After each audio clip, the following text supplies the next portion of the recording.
Minsan sa ating buhay, dinadala tayo ng tadhana sa isang sitwasyon na ang akala natin kailanman ay hindi natin mararanasan. Ikaw ba, may sitwasyon na ba sa buhay mo na masabi mong, bakit ako nandito? Dito ba ako dinala ng mga desisyon ko? Nako naman, isa na namang nakakaantig ng damdamin at syempre, bukod sa nakakaantig ng damdamin ay nakakapanapanabik. Ganun ba? Tama ba ang term? Nakwento ang ating pagsasaluhan para sa araw na ito. Hindi na natin to patatagalin dahil alam kong excited ka na. Eto na, ang ating paboritong programa, ang Dear Mama Mia.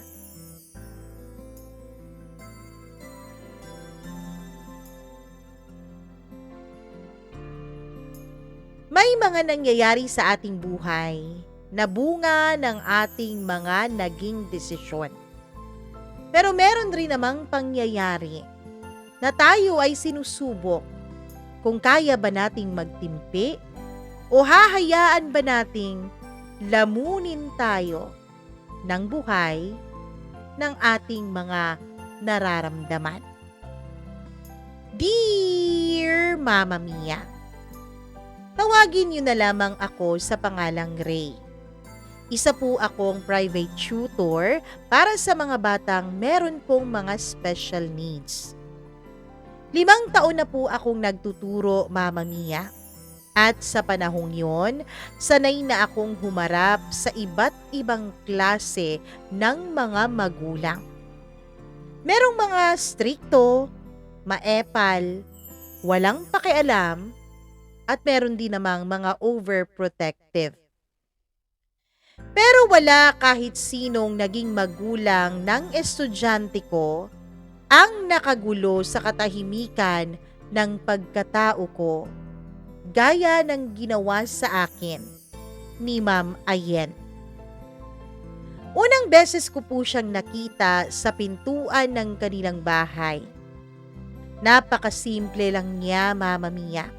Puting blouse ang kanyang suot noon, nakapantalong maong.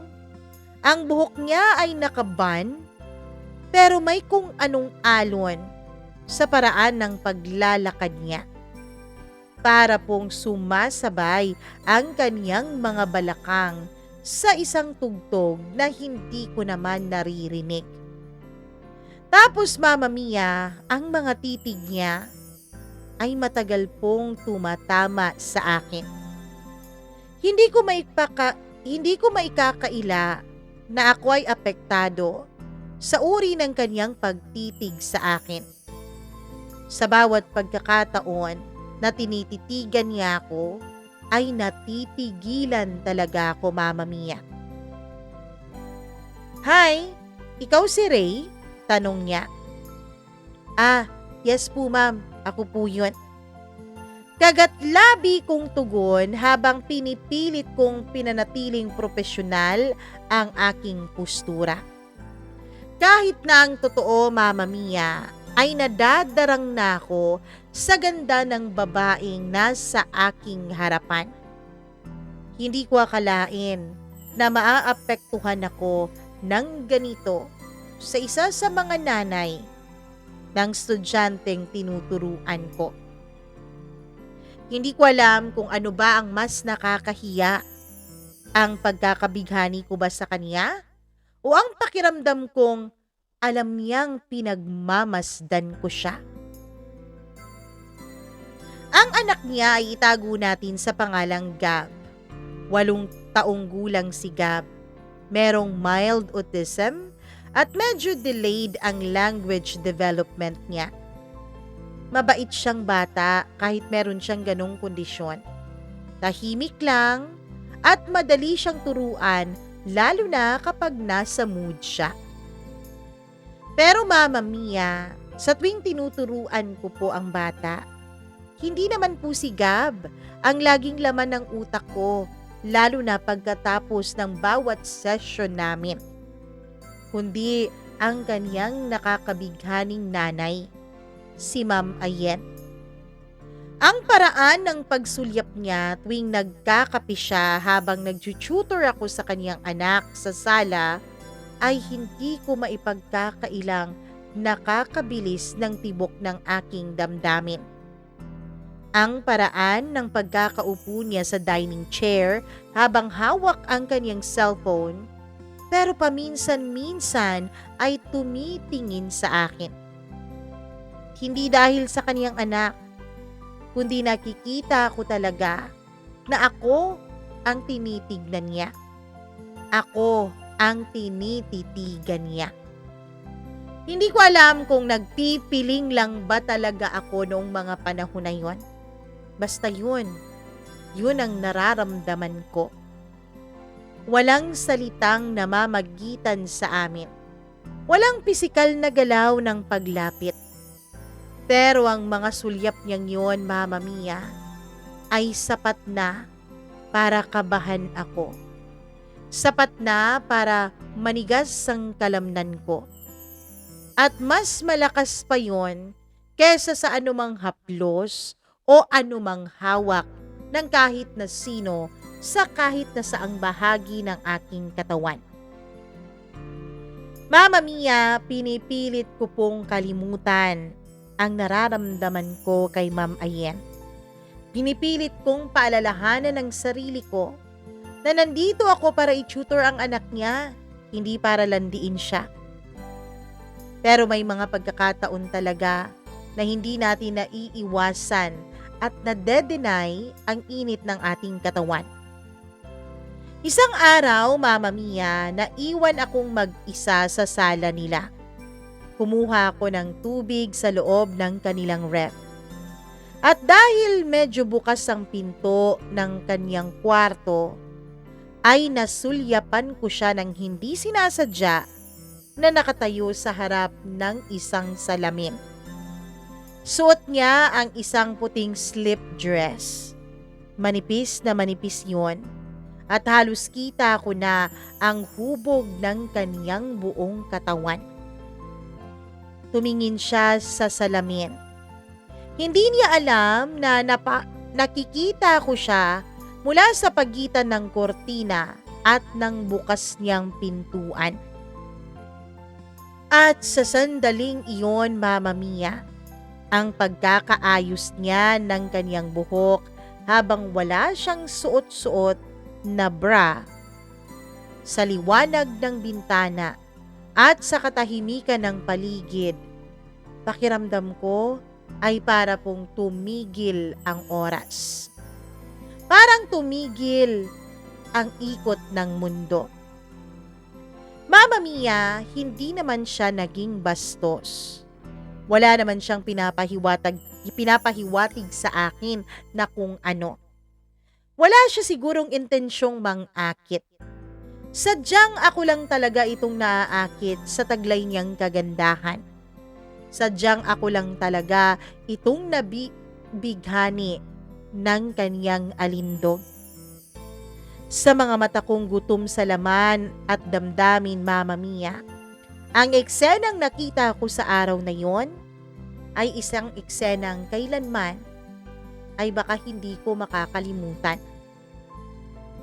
Mula noon ay mas naging mahirap para sa akin ang bawat session namin ni Gab. Kada hawak ko ng lapis para ituro kay Gab ang mga letra ng alpabeto, naiisip ko po ang mga daliri ni Ma'am Ayen. Tuwing tatawag siya sa akin ng, "Ray, break muna kayo. Kape ka muna." Habang nagpapahinga si Gab, ay hindi ko maiwasang titigan ang mga labi niya na sumisip-sip noon sa mainit niyang tasa ng kape. Tuwing tatayo siya, dahan-dahan ang kaniyang kilos. Hindi malaswa, pero may ritmong para bang sinasadya ng tadhana para tuksuhin ang mga lalaking katulad ko na marukpok sa katahimikan at may lihim. Oo, ako yun, Mama Mia. Marupok, tahimik, At unti-unting nakukulong ako sa isang init na alam kong hindi dapat. Unti-unting nakukulong ako sa isang nararamdamang pagnanasa na dapat ay aking iniiwasan. Isang Biyernes matapos ang session ko ng mas maaga o natapos ang session ko ng mas maaga, pababa na ako ng hagdan nang marinig ko siyang tinawag ang aking pangalan. Ray, napalingon ako sa kanya. Kung hindi ka nagmamadali at kung wala ka namang lakad, samahan mo na muna akong mag-wine. Pwede ba yun? Napatingin ako sa kanya, Mama Mia. Suot niya ang simpleng duster. Kulay navy blue.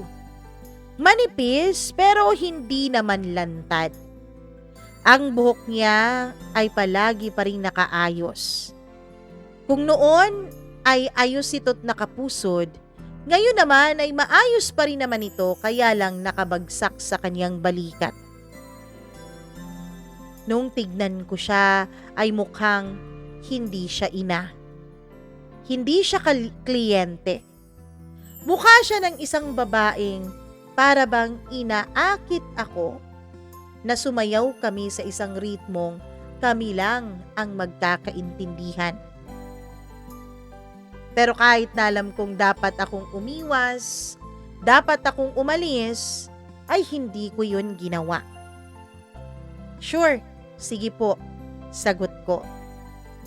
Umupo kami sa may veranda nila. Maliit lang ang mesang naroon. At tuwing hahawak siya sa baso, ay tumatama ang kaniyang daliri sa daliri ko.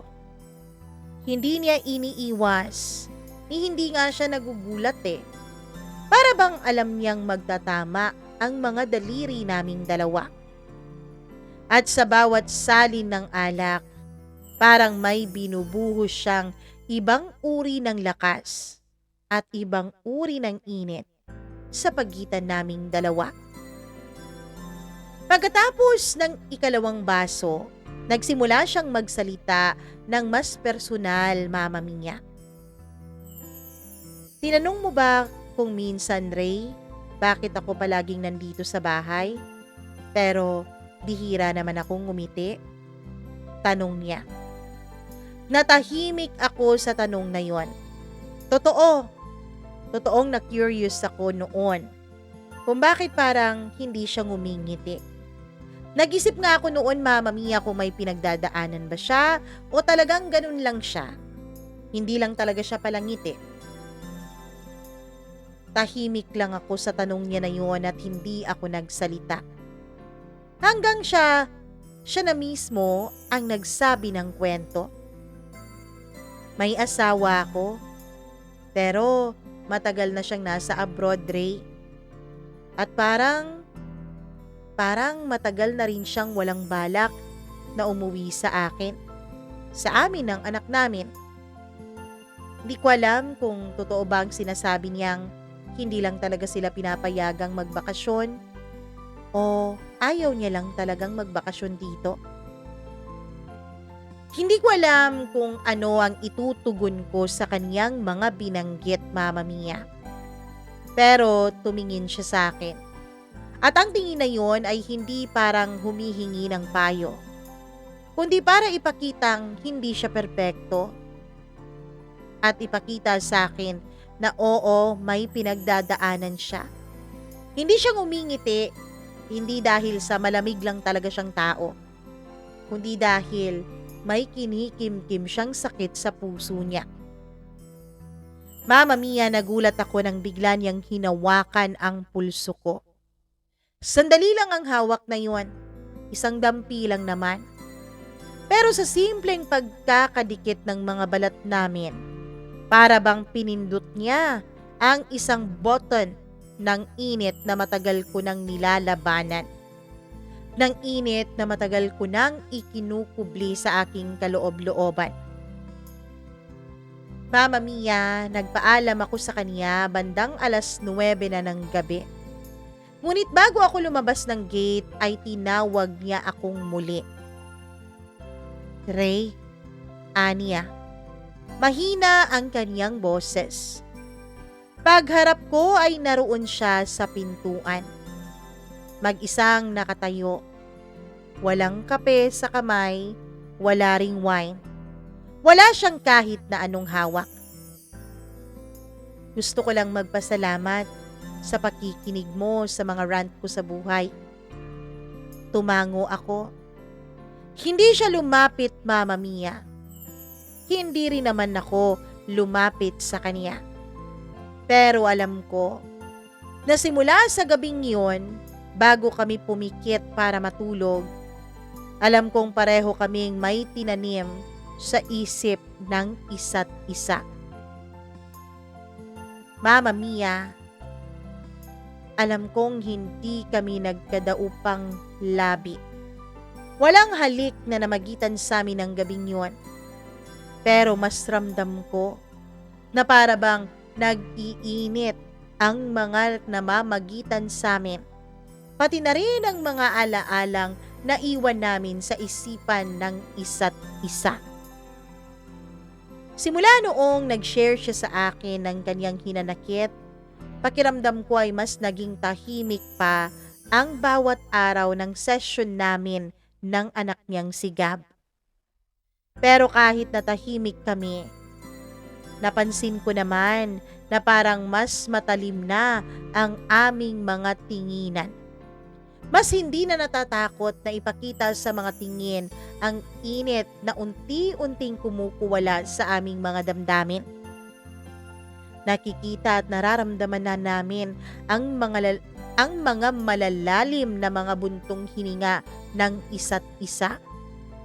Ang mas mabagal na hakbang tuwing nagkakasulubong kami sa pasilyo ng kanilang tahanan. Isang gabi, wala kaming session noon ni Gab. Iba ang batang tinuruan ko. Nasa bahay na ako dahil tapos na ako sa aking trabaho. Mga 10 oras na yun ng gabi nung bigla siyang nag-chat sa akin. Gising ka pa ba? Mensahe niya. Oo, bakit po? Reply ko naman. Wala lang. Gusto ko lang sabihin sa'yo na ... Pagkatapos, ang sumunod na mensahe, thank you. Hindi ko alam kung bakit ako kinabahan sa chat na yon, Mama Mia. Hindi ko alam kung anong meron ang chat na yon. Pero, ang damdamin ko ay hindi ko na maitago. Sinagot ko siya. Ma'am Ayen, ingat ka sa pagtitiwala sa mga taong katulad ko. Bakit naman? Tanong niya.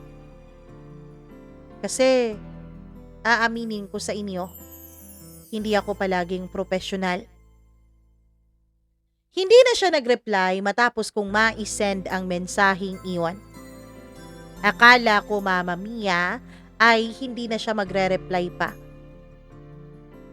Matutulog na sana ako.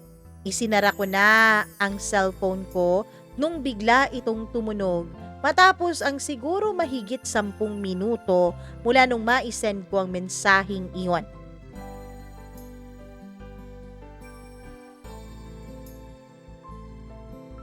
Ray, chat niya. Hindi ko na siya nireplyan. Hindi ko na kasi alam kung ano pa ang ire-reply ko na hindi maging daan para mas lalo kaming ma-awkward sa isa't isa. Ngunit ilang sandali lamang, Mama Mia. Papikit na ako nung marinig kong may mahinang tumatawag sa akin mula sa labas ng aking tinitirhan. Ray. Mama Mia, nagulat ako. Gulat na gulat ako. Akala ko noon ay panaginip ko lang. Gabi na, tahimik na ang buong paligid. Pati nga siguro yung mga taong lasing ay natutulog na. Halos mag-aalas 2 na noon ng madaling araw. Dahil sa hindi na ako makatulog mula nung marinig ko ang boses na yon, ay lumabas na lang ako sa aking tinitirhang apartment. May hawak ako noon na tasa ng tubig. Nakatingin ako sa langit. Iniisip ko noon, Mama Mia, grabe na talaga ang epekto sa akin ni Ma'am Ayen. Kahit boses niya ay naririnig ko. Biglang may notification ulit sa cellphone ko. Di ka pa natutulog? Agad akong sumagot sa mensaheng iyon. Hindi pa. Bakit gising ka rin? Tanong ko. Wala siyang isinagot. Pero 1 minuto lang ay may isang mensahe na namang pumasok sa cellphone ko. Maliligo sana ako, pero parang wala akong gana. Ewan, pagod na yata akong mag-isa. Hindi ko alam kung ba't humabog ang dibdib ko sa simpleng linyang iyon. Nag-type ako, Mama Mia. Ngunit pinigilan ko ang sarili ko. Binura ko ang mga mensaheng tinype ko. Hanggang sa hindi ko na napigilan at naisend ko ang isang mensaheng, gusto mo ba ng kausap habang naliligo ka? Wala akong intensyon. Ay teka, mali. O baka meron talaga akong intensyon.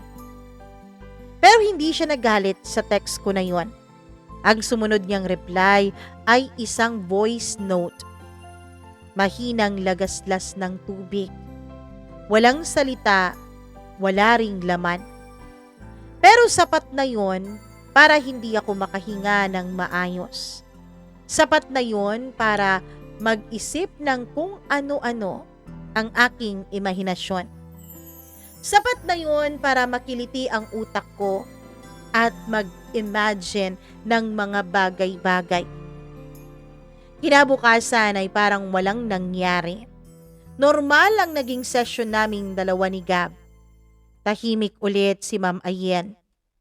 Pero nang inaayos ko na ang bag ko para sana ay umalis na ako dahil tapos na ang session namin ni Gab, ay lumapit siya sa likod ko at tinapik ang balikat ko.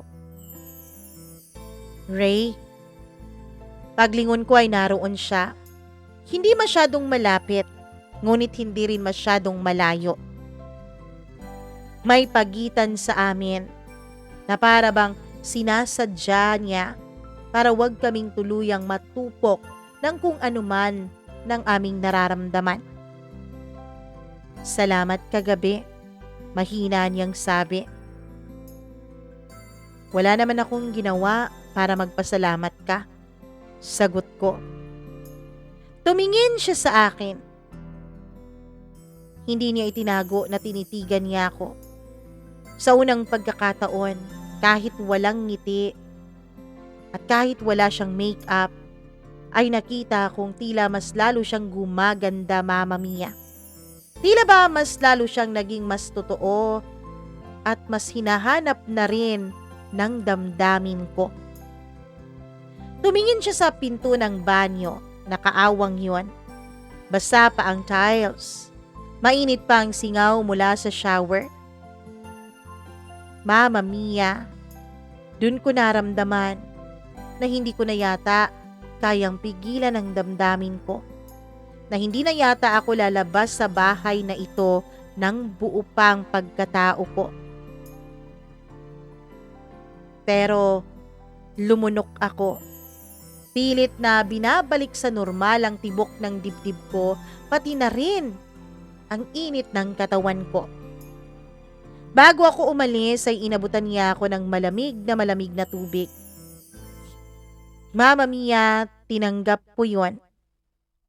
Nagtama ang mga daliri naming dalawa. Hindi siya umatras. Hindi niya binawi. Hindi ko rin binawi. Ngunit ilang saglit pa nung nahawakan ko na ang baso ay tsaka niya tinanggal ang daliri niya. At sa simpleng sandaling yun, ang init ng balat namin, ang katahimikan sa aming pagitan, at ang malambot at mahina niyang paghinga, lahat ng yun ay parang unti-unting ginuguho ang pader na namamagitan sa aming dalawa. Kahit na hindi na niya hawak ang baso, ay magkalapit pa rin kami sa isa't isa. Pero hindi pa rin kami gumagalaw. Ray, pigil ang tinig niya. Tumango lang ako, Mama Mia. Para bang merong usapan ng mga mata namin. Para bang pareho kaming pinipigilan hanggat kaya ang aming nararamdaman. Tumalikod ako. Mama Mia, pakiramdam ko hindi na ako tatagal ng kahit 5 minuto o 5 segundo sa loob ng bahay na yon. Tumalikod ako dahil hindi ko na mapigilan noon ang sarili ko na halikan siya. At bago pa man natalo ng puso ko, ang katawan ko ay tinalikuran ko siya. Kasi baka kapag nangyari yon, hindi ko nakakayaning umalis pa sa tabi niya. Simula noon, pakiramdam ko ay nagkaroon kami ng isang kasunduan. Kasunduan na hindi po namin nilalabas sa mga salita. Tuwing nagsasara siya ng pinto matapos ang session namin ni Gab, alam naming pareho na may hinahanap-hanap pa kaming kulang. Alam naming pareho na may pinipigilan kaming mangyari. Tuwing nauupo siya sa dining table, suot ang mga damit niyang hindi malaswa pero sapat para makita ko ang kurbada ng katawan niya. Alam naming pareho na may nasusulat na unti-unti sa pagitan ng tela ng damit niya. Mama Mia, minsan ay pinahiram niya ako ng aklat. At nang ibalik ko, may naiwan akong sticky notes sa gitna ng pahina. Kung hindi ako tutor at kung hindi ikaw ang ina, pipiliin pa rin ba natin ang tamang landas?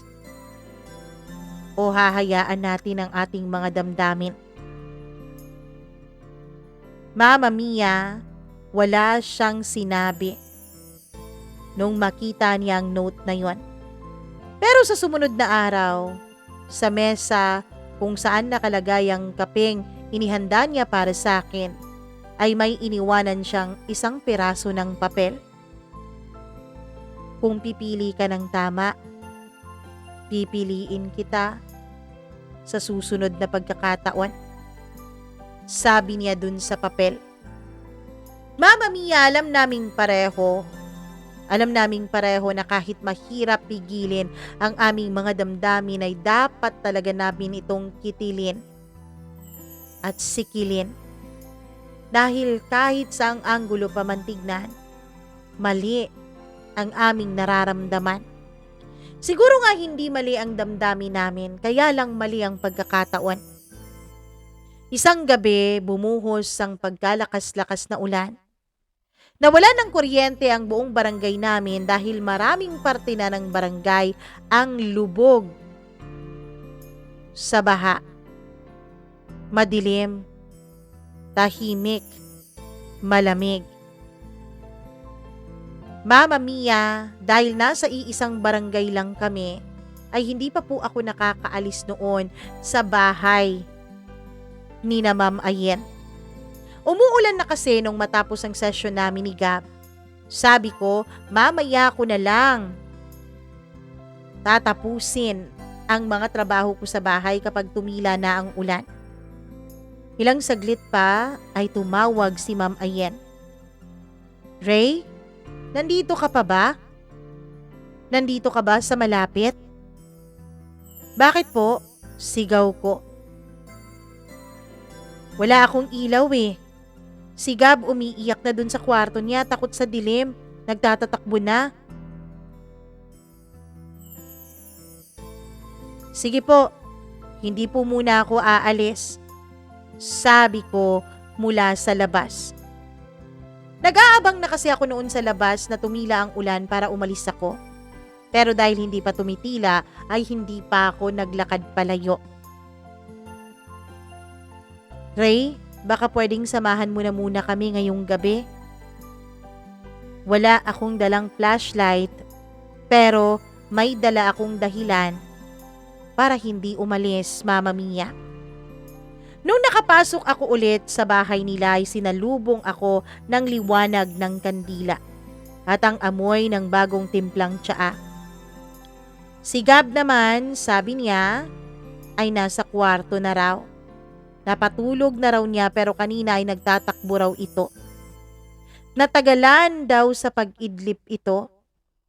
Mama Mia, sabi pas niya sa akin, akala niya raw ay nakaalis na ako dahil nagpaalam na ako kanina. Hindi raw niya akalain na nasa labas pa ako. Nakita lang daw niya na may anino ng lalaki sa labas. Kaya niya tinawag ang pangalan ko. Pero natakot daw siya na kapag hindi raw ako yun ay baka kung anong mangyaring masama sa kanila. Pinaupo niya ako sa sala. Nakaupo naman si Ayen sa sahig, sa tabi ng maliit na mesa. Nakapatong doon ang isang kandila. Tahimik kami. Tanging pagbuhos lang ng ulan at mahihinang paghinga namin ang naririnig sa paligid. Salamat ha. Salamat at hindi ka pa umalis. Tumango ako. Mama Mia, sa unang pagkakataon ay hinawakan niya ang kamay ko. Hindi siya nagsalita, pero ang daliri niya ay gumuhit sa palad ko ng dahan-dahan. Para bang sinusulat niya doon ang isang bagay na hindi niya kayang sabihin sa akin. Umupo ako sa sahig katabi niya.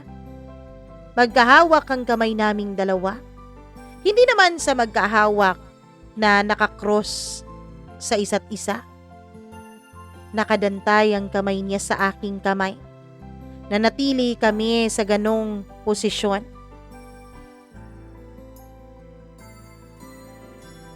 Walang nagsasalita. Tahimik. Para bang pinapakinggan lang kung kailan tumila ang ulan. Pero ilang sandali ay may binulong siya. Alam kong mali. Mahina niyang bulong.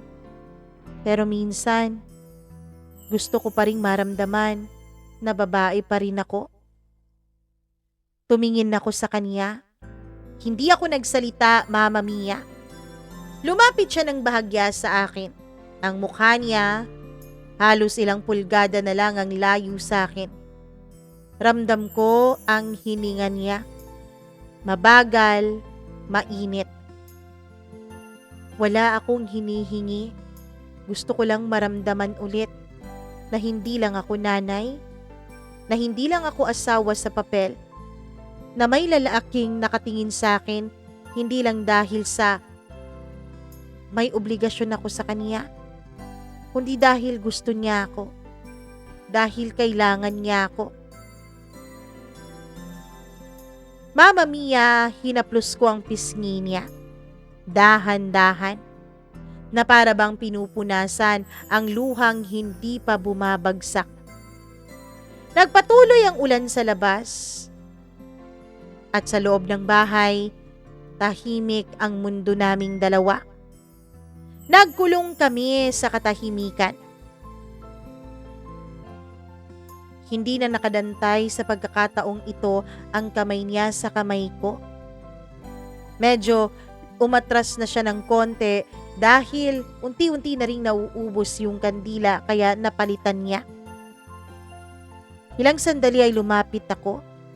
At sa pagkakatabi muli naming dalawa ay pinatong niya ang ulo niya sa balikat ko.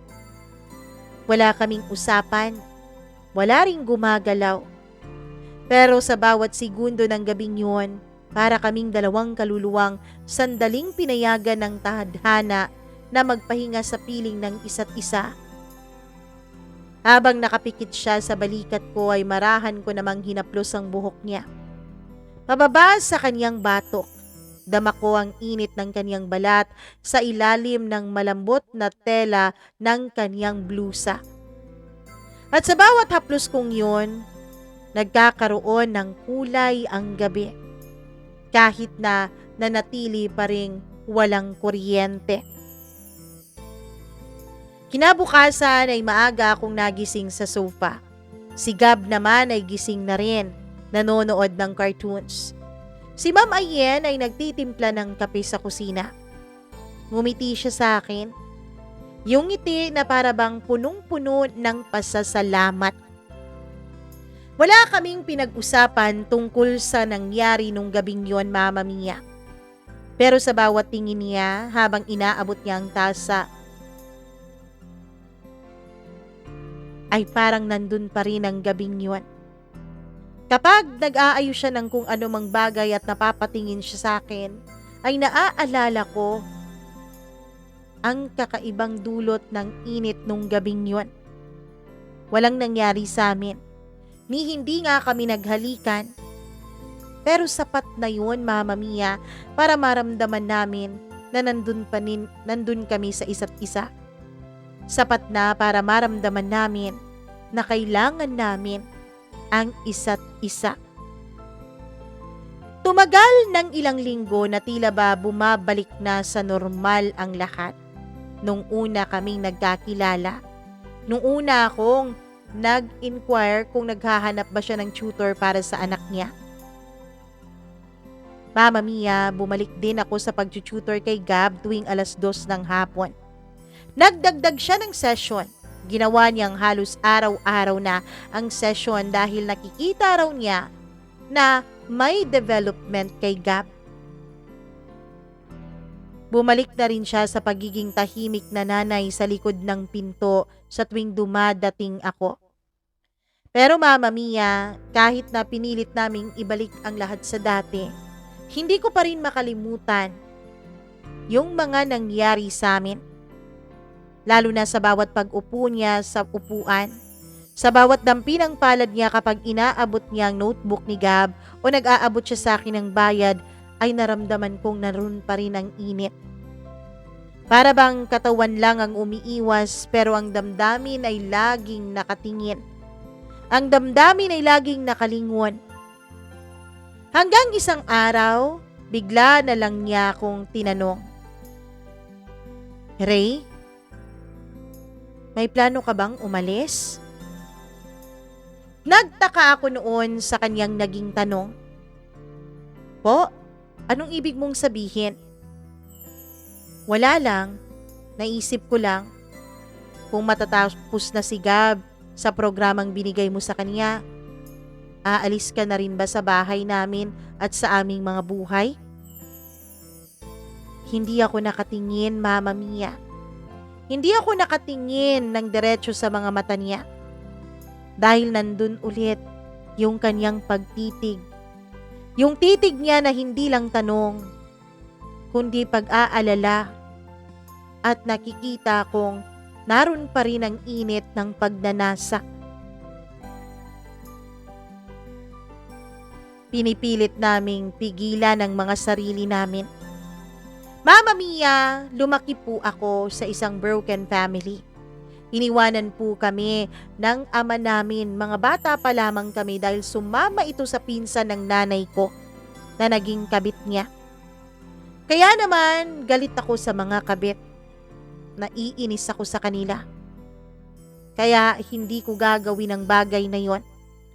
Kahit na nag-init ng pakiramdam ko, kahit na naaakit na ako, pinipilit ko pa rin kontrolin ang sarili ko. Hanggang sa lumipas pa ang ilang mga linggo. Isang araw, nagulat na lang ako dahil biglang dumating ang asawa ni Ayen. Hindi ko siya napagmasdan ng buo, pero narinig ko ang boses niya sa likod bahay. Matigas, malalim, maiksi at malamig ang pakikipag-usap niya sa asawa niya. Mama Mia, ang hindi ko alam ay kung bakit ganun siya makipag-usap. Di ba dapat dahil matagal siya sa abroad, dapat mainit siya, malambing siya, bumabawi. Pero hindi ko nakita at hindi ko naramdaman yon. Nalaman kong babalik din siya sa abroad, Mama Mia. Babalik din siya matapos ang 2 linggo. Narinig ko kasi silang nag-aaway sa likod. Bakit ka babalik ka agad? Kararating mo lang eh. Hindi lang ako ngayon dumating ngayon. Nauna muna ako sa bahay ng mga magulang ko. Nagstay ako doon ng 1 linggo. Kaya kailangan ko na ring bumalik. At matatagalan ulit bago ako makauwi. Gaano katagal na naman ha? Aabutin ka na naman ba ng halos 5 taon nang hindi umuuwi dito sa atin? 3 taon pa yung anak natin nung umalis ka eh. Di ko alam, basta matatagalan ulit. Siguro mga ganon. Mama Mia, naging mailap si Ayen sa akin sa loob ng mga linggong nandun ang asawa niya. Sa tuwing nagkikita kami, hindi siya lumalapit. Ni hindi nga rin siya makatingin sa akin ng diretsyo. Para bang pilit niyang ibinalik ang sarili niya sa pagiging ina at asawa mode. Para bang pinipilit niya na wag gumawa ng malaking pagkakasala. Mama Mia, nung umalis ulit ang asawa niya, ay may iniwan siyang papel sa notebook ni Gab. May iniwang papel si Ayen doon. Alam kong kanya yon, alam kong galing sa kanya yon at mensahe niya yon sa akin dahil kilala ko ang sulat kamay niya. Minsan ko na itong nakita. Ang pinakamapanganib na apoy ay yung pinili mong hindi apulahin kahit alam mong kayang-kaya kang tupukin. Hindi ko alam kung ano ang ibig sabihin niya noon. Mama Mia, isang gabi, siguro mag-aalas 9 na iyon ay bigla siyang napatawag sa akin. Ray, wala dito si Gab. Nasa bahay ng mama ko. Doon siya matutulog. May emergency ako. Pwede ka bang dumaan dito? Please? Hindi ko na tinanong kung bakit at kung anong emergency yon. Alam ko na, Mama Mia. Pagdating ko, bukas ang pinto na para bang inaabangan niya ang pagdating ko. Tahimik ang paligid. Malinis ang sala, may nakahain na pagkain sa mesa. Spaghetti, may 2 baso ng wine at isang kandilang maliit sa gitna. Paglapit ko ay nandoon siya. Nakasuot ng puting satin robe. Hindi kita ang laman niya, pero sapat para manabik ka. Hindi kita ang kaniyang kabuuan. Pero damang-dama ko ang bigat ng bawat segundong naroon kami sa iisang silid. Ray, hindi ko na kayang pigilan ang damdamin ko. Mahina niyang bulong. Piliin mo naman ako eh. Kahit ngayon lang, hindi ko nahihingin sa iyo ang bukas. Nakatayo siya sa harapan ko habang binubulong ang mga bagay na yon. Hindi siya lumapit. Ako ang nag-umpisang lumapit sa kanya. Dahan-dahan lang, Mama Mia. Parang nilulunok ko ang bawat hakbang ko. Para bang naglalaban ang utak ko at ang damdamin ko. Sabi ng utak ko, hindi maaari na maging kabit ako. Ito ang dahilan kung bakit nasira ang pamilya namin. Pero ang katawan ko ay nagsusumigaw na hindi na niya kaya ang init na kanyang nararamdaman. Nang magkalapit na ang mga mukha namin ay hindi pa rin siya gumagalaw. Nang abutin ko ang kanyang pisngi ay pumikit siya. At nang hinaplos ko ang buhok niya pababa sa kanyang batok ay huminga siya ng malalim. na para bang inihahanda ang kanyang sarili sa mga susunod na mangyayari. Para bang sinasabi niyang katawan niya sa akin na matagal na niyang inaantay iyon. Hindi kami naghalikan kaagad. Alam namin na amin ang gabing yun. Walang kahit na sinong pwedeng umistorbo sa amin, kaya hindi kami nagmadali. Ngunit nang magdikit ang aming noo at ang mga kamay niya ay pumatong na sa dibdib ko, lahat ng pagpipigil ko sa mga nakaraang linggo at buwan ay bumagsak, Mama Mia. Pati ang pangako ko sa sarili ko na hindi ako magiging kabit, hindi ako magiging katulad ng tatay ko at ng babae niya. Lahat yun ay nakalimutan ko na. Nang maglapat ang mga labi namin, ay walang musika. Wala rin kahit na anong ilaw maliban sa kandilang nasa sulok.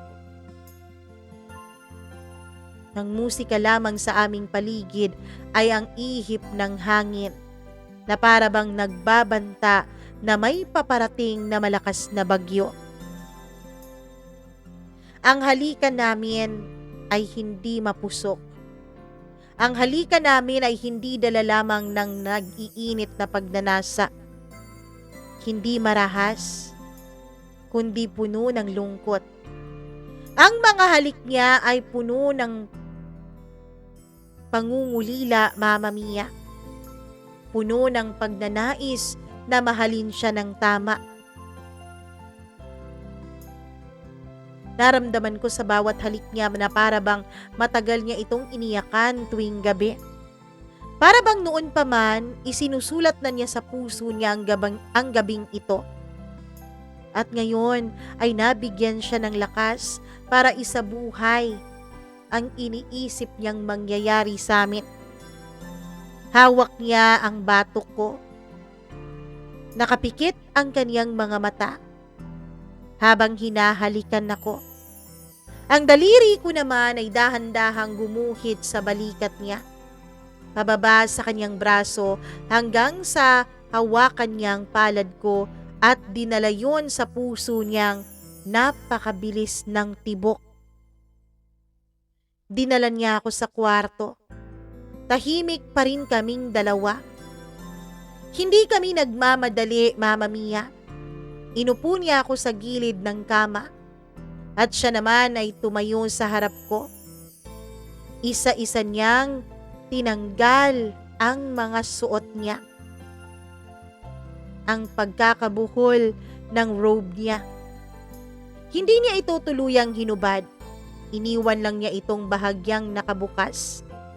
Sapat para makita ko ang kayumangging balat na para bang iginuhit ng araw, hindi ng ilaw. Lumuhod ako, hinawakan ko ang bewang niya. Pumatong ang kamay niya sa ulo ko. Hindi niya ako tinutulak. Hindi rin niya ako hinihila. Hinayaan niya akong gawin ang gusto ko. Pinayagan lang niya akong manatili roon. Pinayagan niya lang na namnamin ko ang bawat init ng aming mga katawan. Dumapa siya sa kama. Tumingin siya sa akin mula sa kanyang balikat. Kung eto na yon, ayokong pagsisihan natin. Mahinang bulong niya. Humiga ako sa tabi niya. Pinatong niya ang hita niya sa hita ko at yumakap siya sa dibdib ko. Nung magdikit ang mga dibdib namin ay napakainit ng dibdib niya. Ang hininga niya ay mabagal na para bang tinatansya ang bawat mangyayari. Ang mga daliri ko ay gumuhit ulit sa balikat niya pababa sa kanyang gulugod. Bawat galaw niya walang pagmamadali, walang kahayukan. Pero bawat dampi ay para bang apoy na hinagod sa malamig na balat. At ang matagal na katahimikan, Mama Mia, ay para bang nagsasabing ninanamnam namin ang bawat damdamin na nararamdaman namin para sa isa't isa. Sabay naming ipinikit ang aming mga mata. Walang salitang mahal kita. Wala ring tanong at pag-uusap tungkol sa bukas. Pero ang naroon ay damdaming buong buo. Ang naroon ay pagpaparamdam ng init na matagal na naming itinatago. Hindi namin alam kung ano ang pangalan ng damdaming yun. Basta ang alam namin, kung hindi namin ito papakawalan, ay tuluyan kaming mababaliw dahil dito. Natapos ang mainit na gabing yun, Mama Mia, at sabay kaming napagod at dinalaw ng antok. Nang magising ako ay naroon pa siya. Hindi siya tumalikod. Tiningnan niya ako at ngumiti siya ng matipid.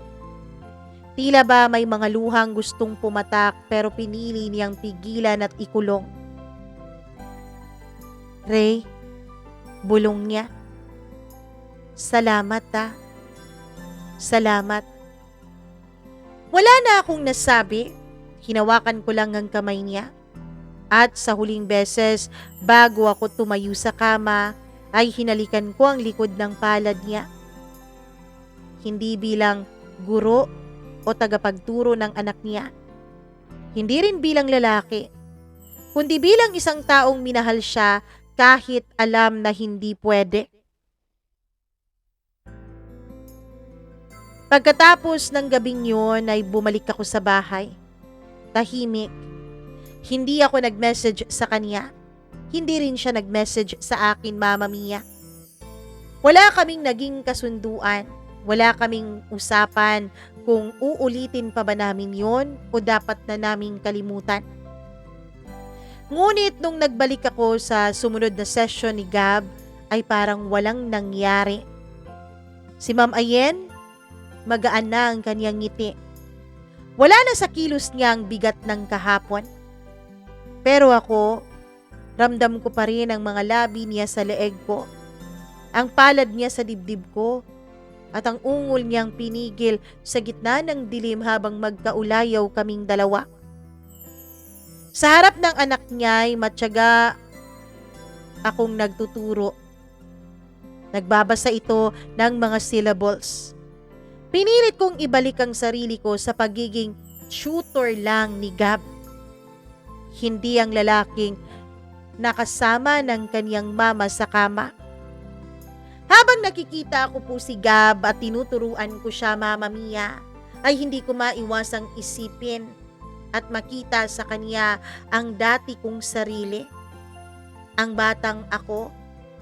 Ang ako na noon ay sinabi ko sa sarili ko na hindi ko ipaparanas kahit kanino. Hinablan ako ng konsensya. Pero ang totoo, Mama Mia, alam ko na hindi na lang ako ganap na tutor noon.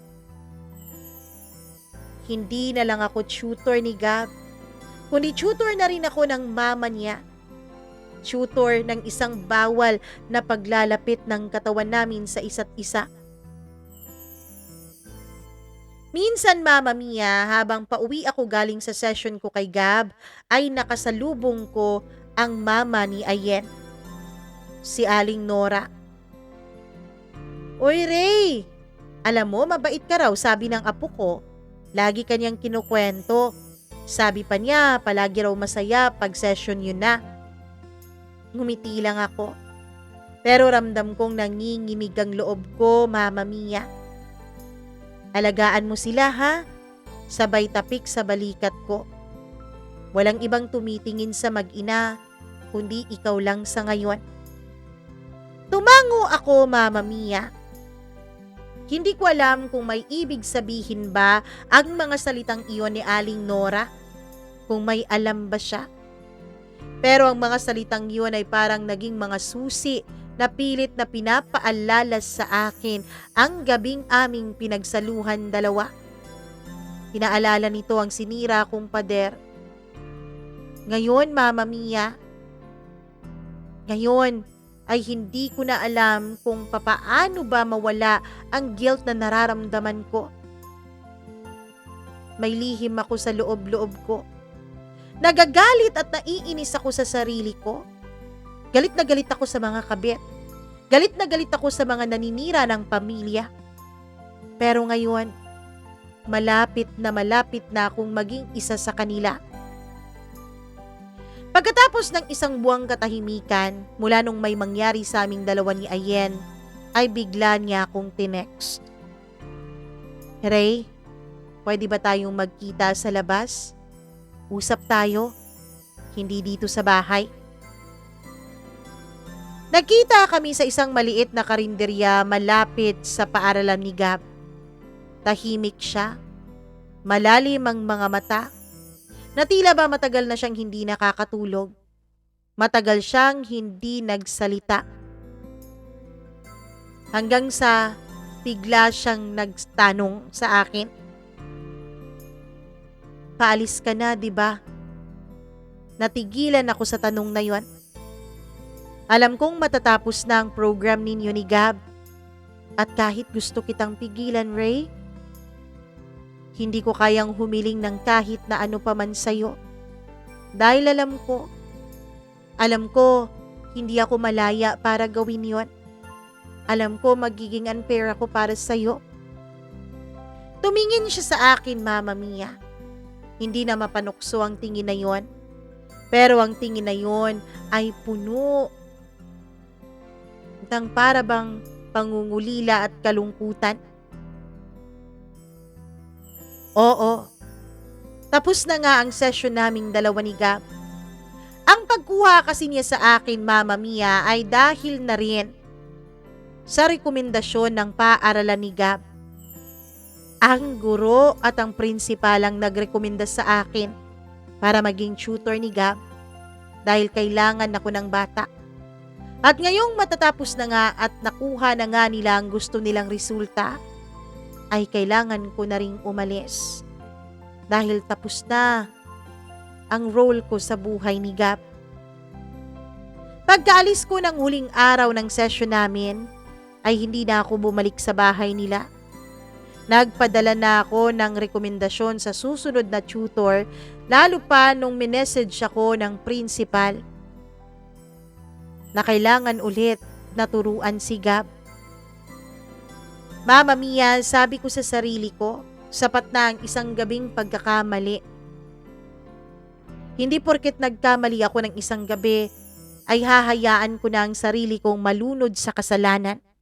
Nahahayaan ko na ang sarili kong maging ang taong aking kinamumuhian. Kaya naman nagpaalam ako ng profesional kay Ayen, pati na rin sa paaralan. Walang halik ang paalamanan namin, wala ring yakap. Pero sa puso ko alam kong hindi ko kailanman makakalimutan ang init ng gabing iwan. Ang init ng boses niyang humiling, hindi ng relasyon kundi ng pag-iintindi. Humiling ng isang gabi na maranasan niyang muli kung paano maging isang tunay na babae. Mama Mia, nasa akin pa rin yung note na nilagay niya dati sa notebook ni Gab. Yung sinabi niyang ang pinakamapanganib na apoy ay yung pinili mong hindi apulahin kahit alam mong ikaw ay tutupukin. Sa dulo ng naging kwento naming dalawa ni Ayen ay walang nagwala. Walang sumigaw, walang umiyak. Wala ring nakatuklas ng aming lihim dalawa. Pero sa katahimikan namin, alam namin pareho na may isang lihim na hindi kailanman mabubura ng panahon. May isang lihim na hindi kailanman mawawala. Mama Mia, mula sa araw na huli kaming nagkita sa paaralan, kung kailan ako nagpaalam sa kanya at sa guro ni Gab, pati na rin sa principal nito, ay hindi ko na muling napagmasdan pa ang mukha ni Ayen. Pero andito pa rin siya sa aking alaala. Kaya naman isang araw ay hindi ko napigilan ng sarili ko na bisitahin sila. Hindi ako lumapit, hindi ako kumatok. Nasa malayo lang ako. Ito ay 1 taon mahigit matapos ang pagpapaalam ko bilang tutor ni Gab. Mama Mia, sarado ang pintuan, sarado ang bahay nung dumating ako. Nandun ako sa isang tindahan na medyo di kalayuan sa kanila. Ilang sandali akong naghintay, nagbabakasakali na lumabas siya para man lamang ay masilayan ko. Pero wala. Mama Mia, hanggang sa isang araw, sa di inaasahang pagkakataon, ay nakita ko siyang muli. Ibang-iba na siya ngayon. Nasa simbahan ako noon. Dahil nasa harapan ako, ay huli akong lumabas ng simbahan. Noong papalabas ako ay nakita ko siya. Hawak niya ang kamay ni Gab. Malaki ang tiyan niya. Tumatawa. At sa kabilang kamay ng bata, hawak na ito ng tatay niya, ng asawa ni Ayen. Nakita kong masayang-masaya sila, nagtatawanan at pinipilit hilahin ni Gab ang kaniyang mga magulang papunta sa itinitindang lobo. Hindi ako tumuloy sa paglabas ko sa simbahan dahil takot ako na baka makita niya ako. Pero habang pinagmamasdan ko siya ay nakita ko na ibang-iba na nga pala talaga siya. Hindi na siya ang Ayen na malungkot, hindi na siya ang Ayen na tahimik. Ngayon ay malutong na ang kaniyang mga tawa. Halatang-halatang masaya na silang mag-anak. Hindi ko alam kung nakatulong ba ang nangyari sa aming dalawa. Hindi ko alam kung may natulong ba ang namagitan sa amin. Pero Mama Mia, masaya ako. Masaya ako dahil kahit na nagkasala ako, ay pinagbigyan pa rin ng may kapal ang dasal ko. Dinasal ko kasi mula nung umalis ako sa buhay nila na sana ay maging masaya na si Ayen. Sana ay makamtanan niya ang buhay na deserve niya. At eto na ang buhay na yon. Hindi ko napigilan ang pagtakas ng 2 butil ng luha sa aking mga mata. Hindi dahil sa nagsiselos ako at nasasaktan ako, kundi dahil sa natutuwa ako nang makitang masaya na ang babaeng minsan kong minahal. Ang babaeng minsan nang tuluyang nasira ang pamilya dahil sa akin. Mama Mia, nakita ko na masaya rin si Gab. Nakita ko na malaki ang improvement ng kondisyon niya. Natuwa ako. Dahil kahit na nasaktan ako nung iniwanan ko si Ayen, ay may isang bata akong niligtas mula sa puot, niligtas mula sa galit, at may isang pamilya akong binuo sa paglisan ko ng kanilang buhay. Hanggang dito na lamang po, Mama Mia, at maraming salamat dahil pinagbigyan mo na basahin itong kwento ko. To Ayen, kung sakali mang makarating sa kanya ang kwentong ito, alam kong malalaman niyang siya to. Masaya ako na masaya ka na. Masaya ako na buo na ang pamilya mo.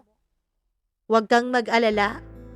Kahit na malayo ako sa'yo, ipagdadasal ko pa rin ang walang humpay mong kaligayahan at katahimikan.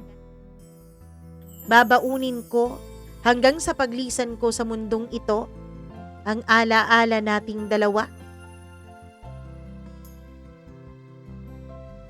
Lubos na gumagalang, Ray.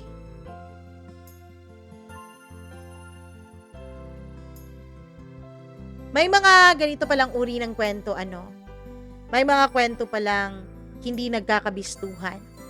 May mga panloloko pa lang hindi na isisiwalat. Akala ko ba parang nawala ata yung mga sinasabi ng iba na walang sikretong hindi mabubunyag, ano.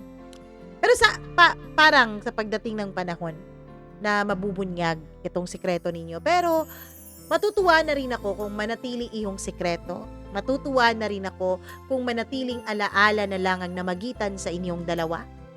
At alam mo, Ray, kahit na natukso ka, sa totoo lang, natuwa pa rin ako sa'yo. Dahil kahit na minsan kang nagpadala sa bugso ng iyong damdamin at sa init ng iyong kalamnan, sa huli ay mas pinili mo pa rin ang tama. Sa huli ay mas pinili mo pa rin lumayo at hindi pinaglaban ang tuksong bumalot sa iyong pagkatao. Kaya dahil dyan, deserve mo ang palakpakan. Woo! Nako naman, sa mga natutukso pa rin dyan, baka naman kaya lang na bibisto ang sikreto dahil paulit-ulit na ginagawa. Baka sila hindi nabisto, hindi nalaman ang lihim nila dahil hindi na nasundan. Talagang isang beses lang, ganun.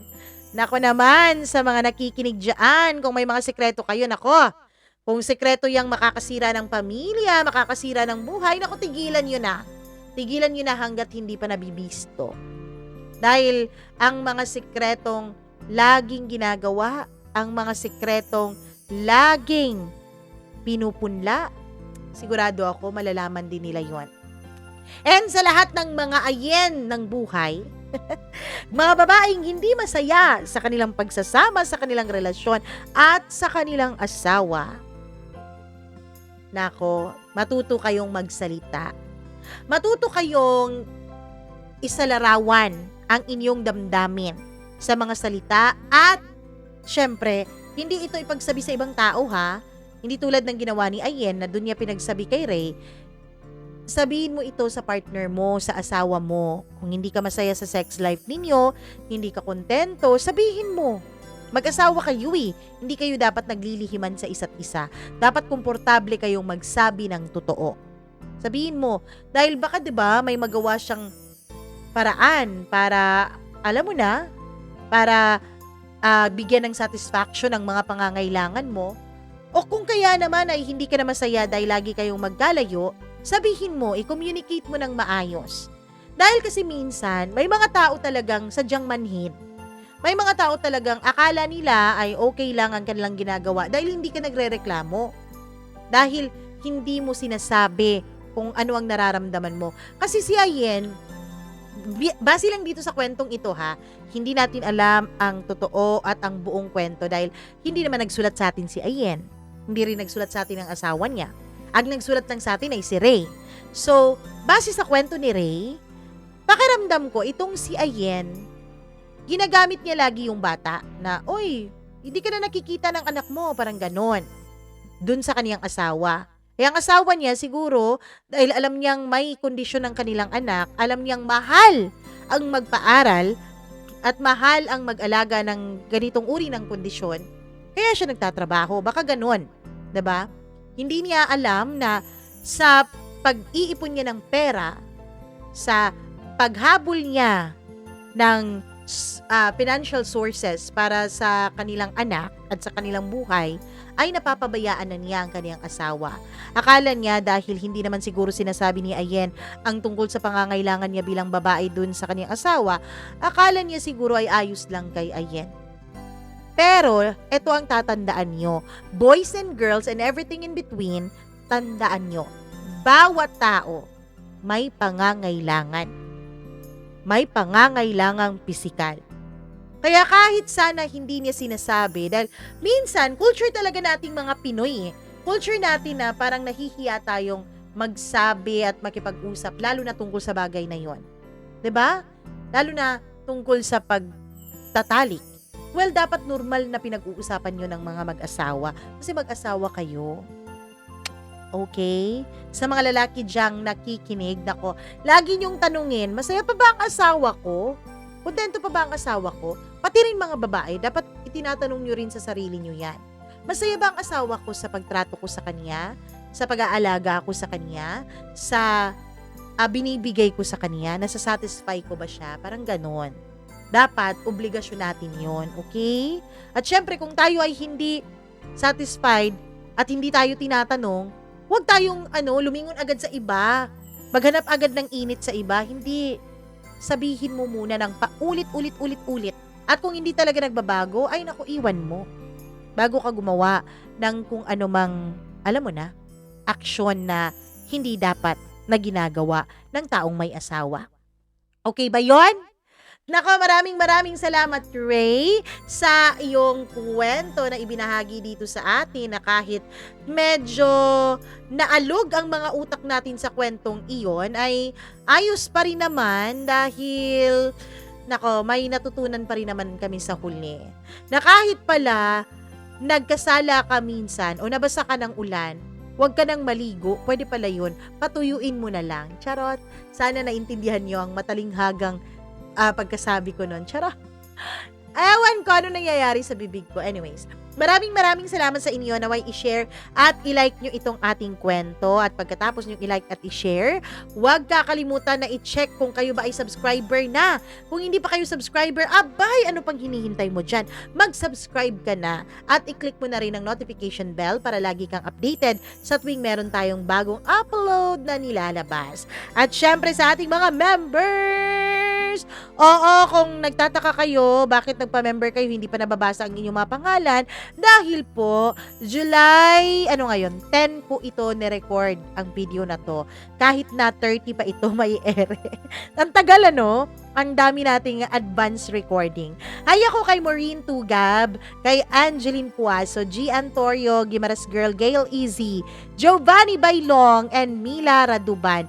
Maraming salamat sa pagmamahal at suporta na lagi ninyong ibinibigay dito sa ating channel. Thank you so much po. Hay ako kay Aksa Heliana, maraming salamat sa iyong pakikinig at syempre maraming salamat din sa ating taga-comment na si Lerma. Hi Lerma. Kay Yeng Gumata, maraming salamat. Jayar, hi sa'yo. Maraming thank you. Elizabeth Lagunday. Rose Eunice, maraming salamat. Susan Boribor. Janice Villar. Negrita Colayja. Sabi niya, himala, maaga na ang upload. Uy, 2 buwan na tayo mahigit na nag-a-upload talaga ng 12 noon. Meron ngang isang pagkakataon na upload ng 12 midnight hindi ko napansin. Hi din ako kay Raisa, Ashleia Andone. Tama ba? Or Andon? Hi din kay Zaida Vidal, Jovelyn Bactol, maraming salamat. Princess Rizalyn Alaba, thank you very much. Ginawa mo naman akong pinagbabawal na na-addict ka. Ay ako kay Maria Barbar Abad, kay Julieta Estralobio, maraming salamat sa iyo. Kay Judy Lopio, maraming salamat. Valerio Josephine, hello sa Sampalucan, Taytay, Rizal, at sa lahat ng ating mga tagapakinig. Ako po ang nag-iisa ninyong Mama Mia. Maraming salamat sa inyong pagsuporta. Hindi talaga ako magsasawang magpapasalamat sa inyo. At kung may sarili rin kayong karanasan na nais nyong ibahagi dito sa ating programa, nako, email nyo lang yan. Ayan Mama Mia, CDO, MAMAMIA, CDO0317 @gmail.com. Thank you so much sa inyong time. I love you all. Mwah! Ingat!